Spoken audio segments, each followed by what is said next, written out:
This came to light a few weeks ago, but was not mentioned in the show.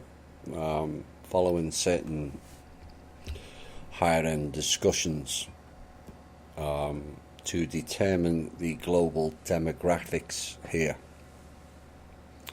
And we were presented with some figures for your consideration, as it's kind of rather difficult to determine or prove in many ways, and requires some discernment of how it makes you feel. It's no different from the 85-15% swing that has been mentioned in previous shows.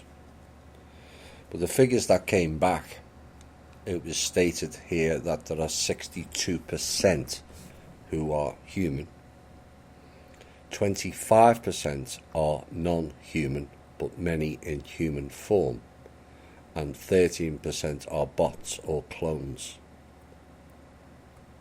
Like I said, it's a lot better than the 85-15% swing, but neither can be proven 100% at this point. But with these figures, with 38% not being human here, tells a story in and of itself, does it not? Particularly in light of who is or was running things on this planet. 38%, they reckon.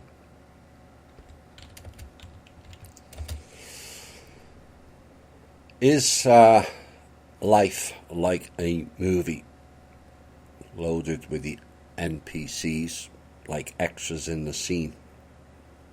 When you see that series Dark, you'll understand this a bit more.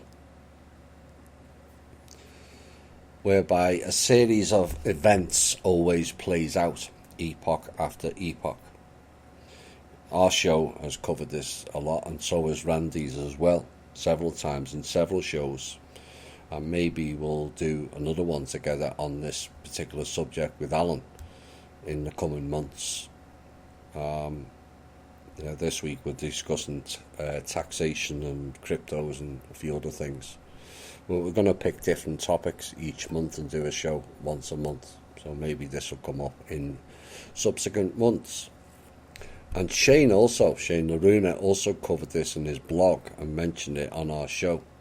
And he said, quote, "The movie must play out," unquote, he said. But what if it doesn't?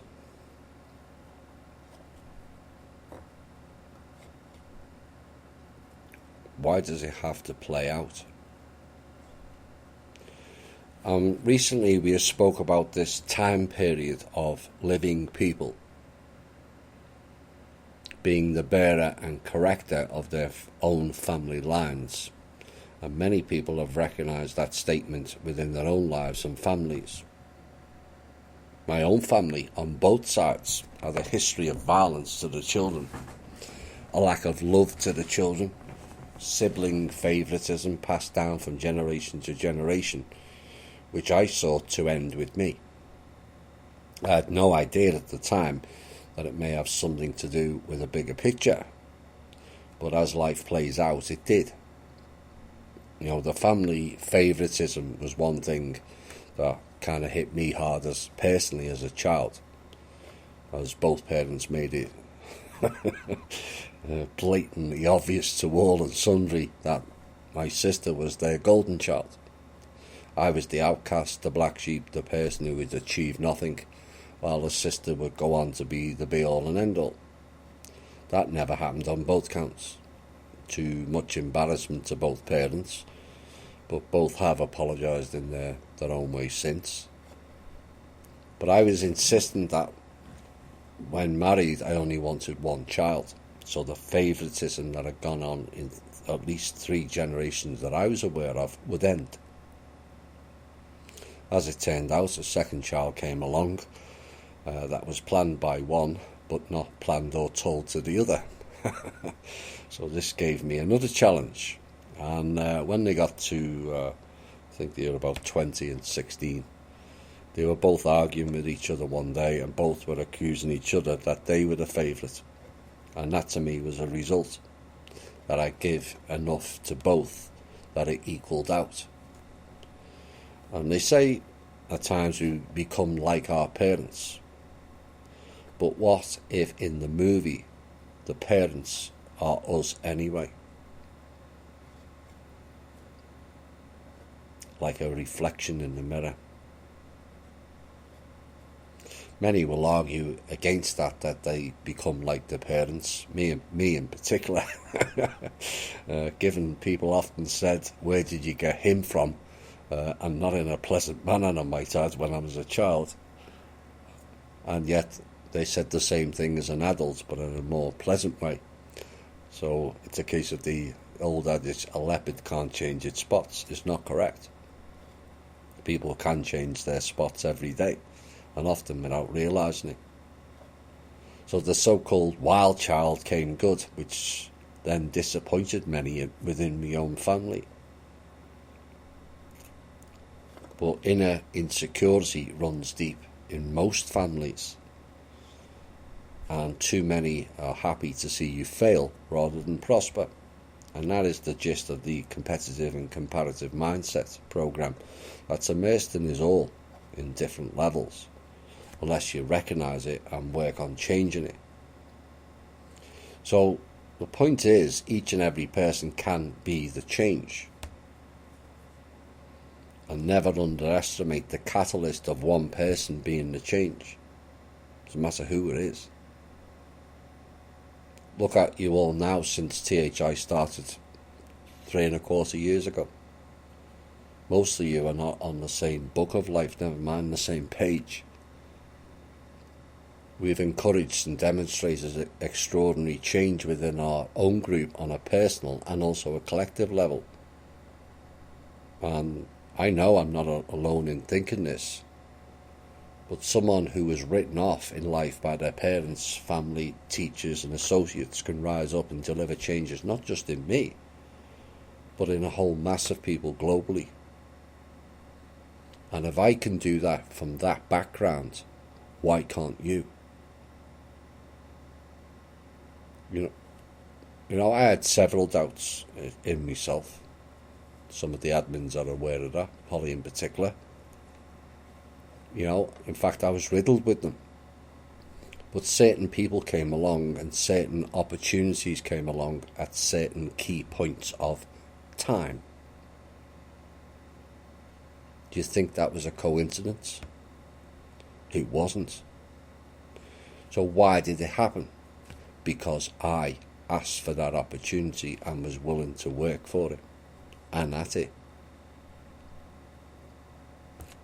No matter what unfolds in the future, I'm comfortable in the knowledge I did my best for everyone and the changes that came about. Why?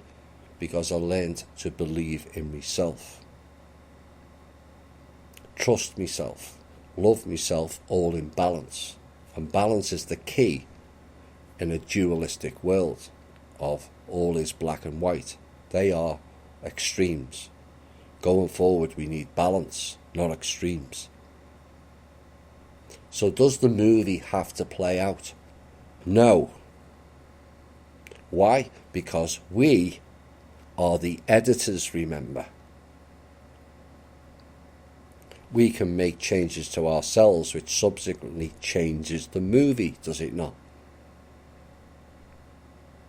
We have several glitches in the movie that have changed the scenes subtly within the movie already, that has tilted the balance in extraordinary ways. And the key to it all is believing in yourself and your own powers aligned with thinking and acting different. How many people read a story of some dire prediction, we're all going to die, and go into fear mode? Most people. How many think, I wonder if I can change that, but don't believe they can? Again, it's very few. Well, the glitches know they can change it and act accordingly. It's the difference. The glitches are not special. They don't necessarily have superpowers, but recognise they have abilities. Believe in it and they themselves then act upon it. Now, it takes practice, the same as everything else, mastery and responsibility also. So why did so few exhibit it? Because most people will not go to any great lengths to improve themselves. That's the key. Too focused on improving the external materialistic aspects and all other things external of them. That's where we've gone wrong. Most others go into fear or don't even think about the possibility that they can change it, or don't even think about it at all. Well, shit happens. But we are all creators and editors in the movie. So why come to people with problems? Why ask others for solutions when you're more than capable of creating solutions for yourself? So the answer is no, the movie does not have to play out. We've already changed it, and we need to change it more. And the more engaging in that enterprise, the quicker the movie ends once and for all. It's not about becoming a Neo. That is ego. You are the Neo when you apply yourself in the correct manner. Big difference. The non-return to source and our own judgment process, facilitated by Soul Trap, Memory Wipe and recycling reincarnation technologies, has been fairly costly here, which is now all dealt with, I might add. And only now we're beginning to get a grasp on it and striving to correct it. And often this solicits anger and all other emotions of those who did it. But eventually reflections on that fact is we also played a role in it. By ignoring our own intuitions, ignoring our connections to higher self, neglect of the self due to over-reliance on things external, and not observant of what is around us. And then you add in non-thinking, refusals to change, and we have a recipe for disaster, which is what we got. The purge is underway and manifesting now in so many different ways and levels now, and it can and will be difficult to stay the course with it. But we failed in the past through a lack of ignorance and endurance, playing the ego imbalance and the divide and conquer games, and the biggest problem of all, fallen for seducements. Just like the Australian New Zealand tribe did 16,500 years ago and sold us all into a slavery program until August 2016. They took the seducement, the bribe. We have to get stronger, tougher, more resilient and more adult oriented to overcome not only the dark forces but for the species progression also that has been stalled for so long. There will be no ETs, NTs, Jesus, Allah or any other god or goddesses coming to save you, or even worse, politicians. In fact, some of that list created this problem to begin with. The gods and goddesses, with their unsane thinking and wanting to be special games. It failed. Only we can save ourselves, and it's a complete lack of responsibility and sovereignty to accept others to save us. And ultimately, childlike, is it not? We are the creators. We are the editors. We can create a new world, and we can delete their old movie.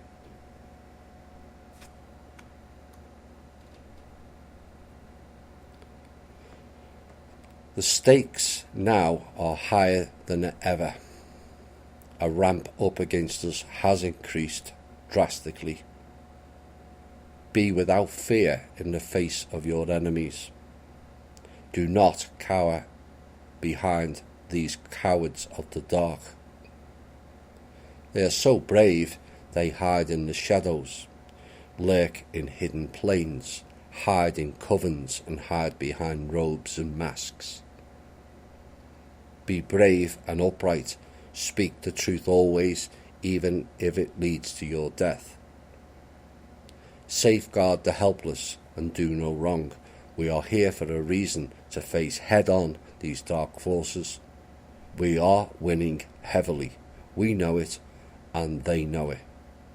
And it is your warrior aspect duty, and also your oath. Protect, fight, and defend at all costs. Our time has come, and we must deliver. Stay safe, stay strong, stay prepared, and never let anyone put you in fear. This has been the Truth, Honour and Integrity Show. My name's Thomas Williams. I'll see you all on Saturday. Bye for now.